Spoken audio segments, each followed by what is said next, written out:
Bom, pessoal, esse é um vídeo sobre doença mental e a pandemia. É um apanhado geral de todos os estressores que contribuíram para a piora da saúde mental da população.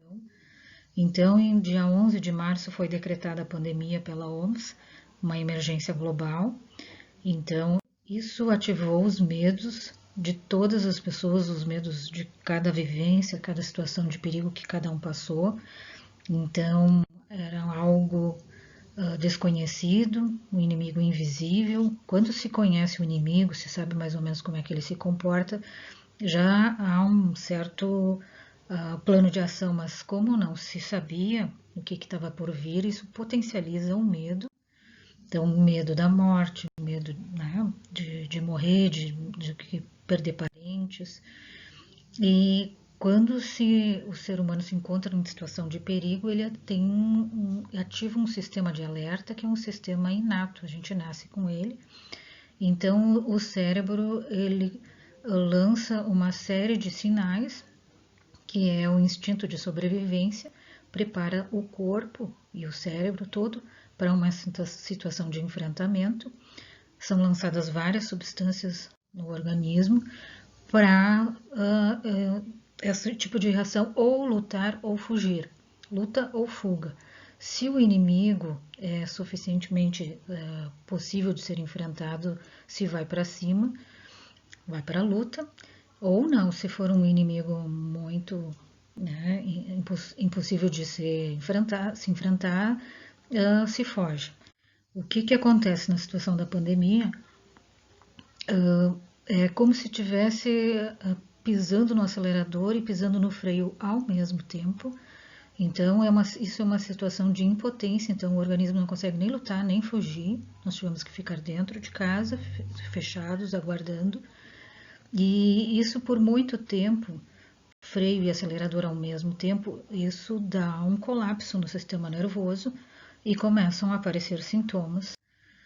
No início da pandemia, muitos devem ter sentido esses sintomas, talvez estejam até hoje, esses sinais de estresse, depressão, irritabilidade, hipoglicemia, cognição diminuída, atenção diminuída, alergias, dores musculares, dores das costas, problemas digestivos, de intestino, imunidade baixa, tonturas, cansaço, dor de cabeça, ansiedade.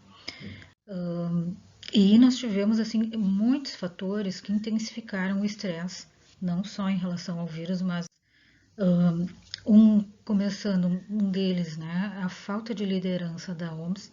Numa situação de emergência, é necessário ter uma liderança para coordenar, né, e a OMS recebe valores dos países para coordenar situações de saúde pública, e ela se mostrou completamente perdida, não auxiliou os países, inclusive induziu ao erro. Então, tem até essa piada que ela estava mais perdida que cego em tiroteio.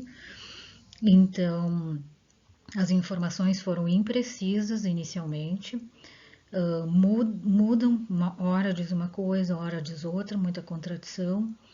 O erro na estimativa do risco global, então subestimou o risco e muitos países atrasaram as suas medidas em função das orientações da OMS. Então, muitos países tomaram medidas mais tarde. Então, a perda da credibilidade da OMS, né, que deveria estar no auge.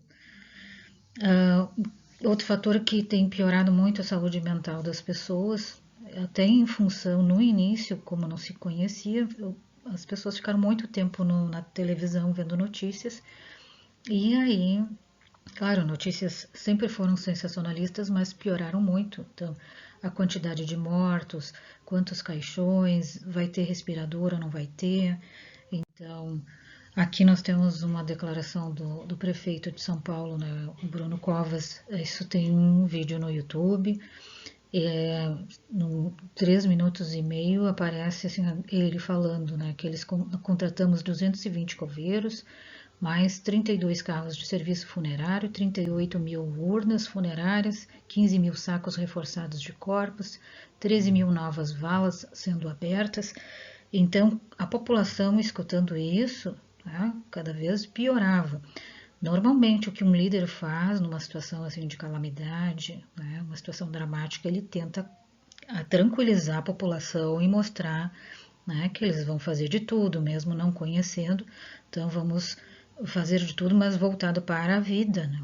Não esses detalhes mórbidos voltados para a morte. Então, isso também me prejudicou muito. Outro ponto muito assim, importante que foram as previsões alarmantes do Imperial College. Foram erros muito grandes, né? Erros de cálculos que depois os próprios autores admitiram que foi um erro, na verdade foi um chute. Então, eles tinham uma previsão de que até junho teriam 2,5 bilhões de infectados, 53 milhões de mortes no mundo. E hoje a gente tem, em janeiro de 2021, 1 milhão e 800 mortos no mundo. Então, 6 meses depois. A previsão era de 1 milhão de mortos no Brasil até junho. E os óbitos no Brasil são 194 mil em janeiro. Então, são previsões assim que foram muito. As previsões, elas fizeram com que os governadores tomassem as medidas de lockdown. Então, as pessoas, os negócios tiveram que fechar, as escolas, toda a sociedade teve que fechar. E mesmo sabendo que esses dados estão errados, eles continuam ainda implementando esse tipo de medida que tem se mostrado agora os estudos que, inclusive, ela é pior para a questão, né, os casos que estão mais confinados são os que mais estão se contaminando. Outra coisa que a gente passou a enfrentar um contrassenso na sociedade, então a justiça passou a soltar os presos, isso aqui é uma notícia de março, e enquanto isso começaram a ser presos os próprios cidadãos, que aqui não tem nenhum aglomerado, é uma pessoa que está na praia, inclusive está de máscara, muitos casos, né, isso sendo de pessoas sendo presas. Aqui a gente tem a cidade de Pelotas, que inclusive instituiu o toque de recolher no lockdown. Então é uma situação assim completamente surreal, mas é uma realidade. Opa.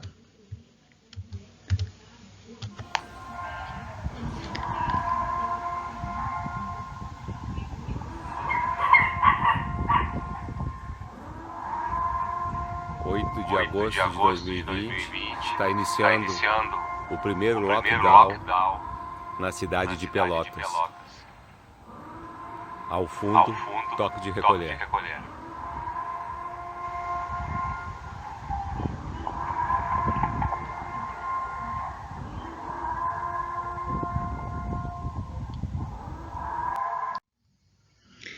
Então, outra questão assim que trouxe muito estresse e foi politizado o uso dos medicamentos.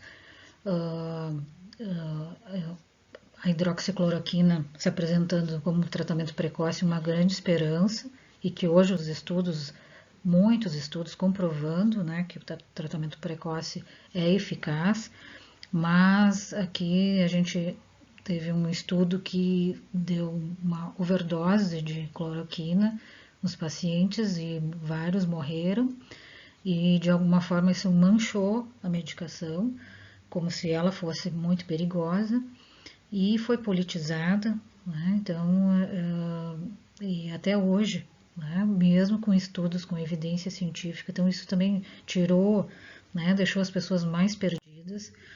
Mas, assim, o Conselho Federal de Medicina autoriza o uso da cloroquina, hidroxicloroquina, a critério do médico. O médico tem a sua prescrição e o consentimento informado do paciente. Então, o paciente também tem direito de tomar o tratamento precoce. O Ministério da Saúde também autoriza, também tem as orientações para o tratamento precoce de Covid-19.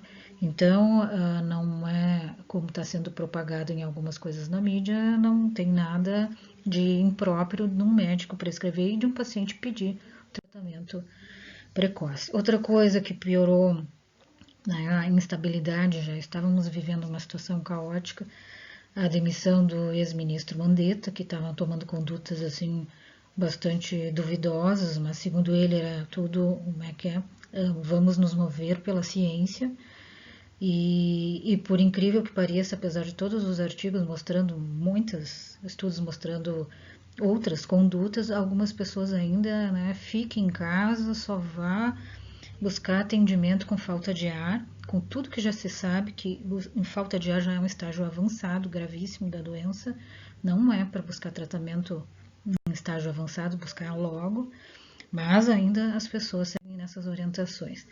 Outra situação assim bastante foi um dos piores momentos da pandemia, a demissão do ex-ministro Sérgio Moro. Foi uma decepção também, é um símbolo para muitos, né? Então, ninguém esperava esse tipo de atitude numa situação em que a nação estava precisando de estabilidade, ela não precisava de mais instabilidade política. Infelizmente, a gente passou também por essa situação. O que está agravando e vai ter sequelas, já tem a curto, médio e longo prazo, a quebra da economia, muitas falências, né, muitas concordatas, muitas pessoas desempregadas. Aí nós vamos ter outras mortes indiretas, pessoas doentes, depressão. Então, é uma outra mazela na sociedade. Então, isso é uma notícia de julho, isso em julho, que aumentou em 71% o número de falências, né, então, no Brasil, e agora mais ainda, né. Isso não se divulga muito, mas é óbvio, né? Também chocou muito a população a corrupção generalizada, compra de insumos para combate à pandemia superfaturados, errados, escândalos, então, dinheiros escondidos. A Polícia Federal já fez 52 operações contra desvios de verbas para o combate, né, de Covid-19. Então, muita corrupção. Infelizmente, o ser humano E aqui, essa é uma notícia de 29 de dezembro, há poucos dias. É importante que o pessoal saiba, sempre busque a verdade, busque as informações nas fontes. O Ministério da Saúde, ele liberou 64 bilhões para o combate ao Covid. É o ministério com orçamento um dos mais altos. Então, o Ministério ele destinou para todo o Brasil 198 bilhões para o SUS, sendo que desse valor 64 bilhões foi para o combate ao Covid. Esse dinheiro vai para os estados e vai para os municípios para que eles façam a maior parte da compra dos insumos. Esse dinheiro sai do Ministério da Saúde, ele vai se perdendo até e chega lá na ponta. Aí a preocupação que não há leito, que não, né, onde é que estão esses hospitais de campanha, onde é que estão os aparelhos, e aí forçando a sociedade a ficar no lockdown ou parada. Mas o dinheiro, não houve falta de dinheiro, o dinheiro foi se perdendo.